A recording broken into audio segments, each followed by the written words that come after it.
रानीगंज को पुणे महकमा का दर्जा प्रदान करने की मांग को लेकर 28 दिसंबर को रानीगंज बोरो कार्यालय के समक्ष सुबह 11 बजे से 1 बजे तक शांतिपूर्ण तरीके से धरना प्रदर्शन करेगी रानीगंज सिटीजन्स फोरम। इस धरना प्रदर्शन को सफल बनाने के लिए रविवार को रानीगंज सिटीजन्स फोरम की तरफ से रानीगंज के डालपट्टी मोड़ इलाके स्थित संगठन के कार्यालय में आज एक संवाददाता सम्मेलन किया गया। यहाँ पर रानीगंज सिटीजन्स फोरम के कार्यकारी अध्यक्ष गौतम घटक, सचिव प्रदीप नंदी, संयुक्त दिनेश गुप्ता, अरविंद सिंघानिया, बलराम राय, मलय राय, सुरेश जायसवाल ने पत्रकारों से रूबरू हुए। उन्होंने रानीगंज सिटीजन्स फोरम द्वारा बीते लंबे समय से रानीगंज को एक बार फिर से सब डिवीजन बनाने की मांग को दोहराया। आवाज नहीं उठा सका उसके खिलाफ और जब हम आज़ाद हुए तब भी हम लोगों के ऊपर कोई ध्यान नहीं दिया। रानीगंज के जो ऐतिहासिक एक क्या कहते हैं कोयला उत्पादन का इसको केंद्र बताया जाता है पूरे भारतवर्ष में और एक औद्योगिक शहर के रूप में देखा जाता था। एक समय इसकी उसका जो श्रेय था भारतवर्ष में औद्योगिकीकरण का करने का श्रेय रानीगंज को ही है। उसकी अवहेलना की जा रही थी। बाद में हम लोगों ने लड़ाई की, बरदोहा जिला को 2 भाग करने की।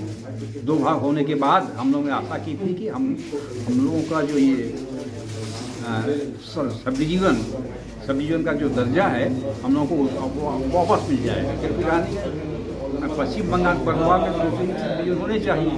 इसीलिए हम लोगों ने इसकी मांग शुरू से की थी, लेकिन आज तक नहीं मिला। हम लोग इसके पहले भी धरना दे चुके हैं, डिस्ट्रिक्ट मजिस्ट्रेट के पास जा चुके हैं, मुख्यमंत्री के पास हम लोगों ने। রানীগঞ্জবাসীর কাছে যে আবেদন জানাচ্ছি সেটা হচ্ছে যে 28 তারিখ বড় ট্যুর সামনে যে ধর্না হচ্ছে সেই ধর্নায় যাতে সবাই আসেন, সামিল হন এবং তাদের মতামত ব্যক্ত করেন। এবং আপনারা জানেন যে এই ধর্নাটা যে আমরা করছি সেটা হচ্ছে যে রানীগঞ্জকে সাব ডিভিশন করার দাবিতে। এই দাবিটা কি করে এলো এটা হয়তো সবাই জানতে চায়।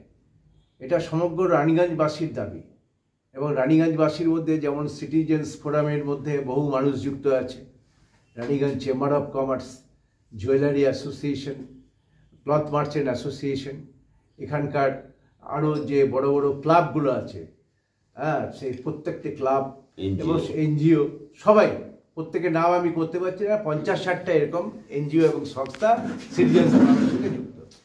এ সবাই মিলে বসে আমরা সিদ্ধান্ত নিচ্ছি যে রানীগঞ্জকে সাব ডিভিশন করতে হবে।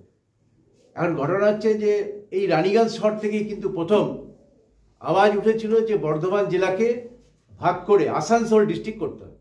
রানীগঞ্জ থেকে দাবি উঠেছিল এবং সেই দাবি ধীরে ধীরে আসানসোল, দুর্গাপুর বিভিন্ন অঞ্চলে ছড়িয়ে পড়ে এবং গভর্নমেন্ট একটা সময় বাধ্য হয় এটাকে ডিস্ট্রিক্টটাকে ভাগ করে পশ্চিম বর্ধমান ডিস্ট্রিক্ট তৈরি করতে। এবং পশ্চিম বর্ধমান ডিস্ট্রিক্ট যখন তৈরি হলো, স্বভাবতই প্রশ্ন আসছে যে একটা ডিস্ট্রিক্টের মধ্যে অন্তত 4টে সাব ডিভিশন থাকা উচিত, 4টে না হলে 3টে, এবং 3টের মধ্যে রানীগঞ্জ হচ্ছে প্রধান দাবিদার। রানীগঞ্জ এই জন্যই প্রধান দাবিদার যে রানীগঞ্জে একসময় সাব ডিভিশন ছিল 1846 সাল থেকে 1906 পর্যন্ত আমরা যে ডকুমেন্ট দেখেছি। তারপর রানীগঞ্জ এটা সাব ডিভিশনটা শিফট হয়ে যায় এবং শিফট হওয়ার পর রানীগঞ্জের যে উন্নয়ন হওয়ার কথা ছিল রানীগঞ্জে কিন্তু সেরকম কোনো উন্নয়ন হয়নি। যে গভর্নমেন্টই এসছে রানীগঞ্জ কিন্তু বঞ্চিত থেকে গেছে।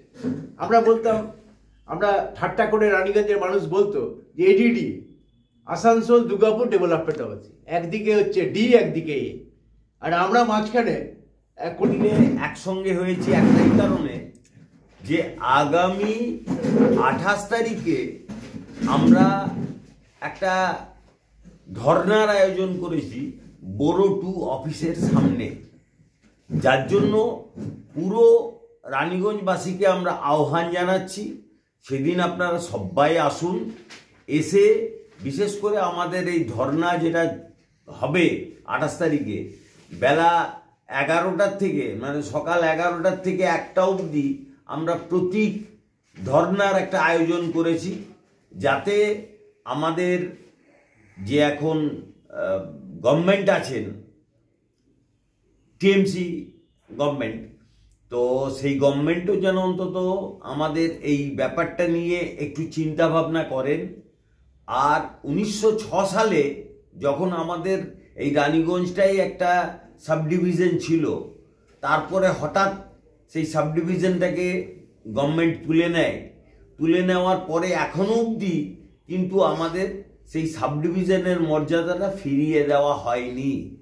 যার জন্য আমাদের প্রত্যেকের দাবি একটাই, যে সেই সাব ডিভিশনের দরজা যেন আমাদের রানীগঞ্জের বা আশেপাশের বেশ কিছু অঞ্চলকে নিয়ে যদি গভর্নমেন্ট মনে করে একটা সাব ডিভিশন যেন অন্তত গঠন করা হয়, তাতে অন্য কিছু না, আমি মনে করি গভর্নমেন্টেরও সুবিধা হবে, গভর্নমেন্টেরও কিছু ইনকাম বাড়বে। আমাদের বিশেষ করে যারা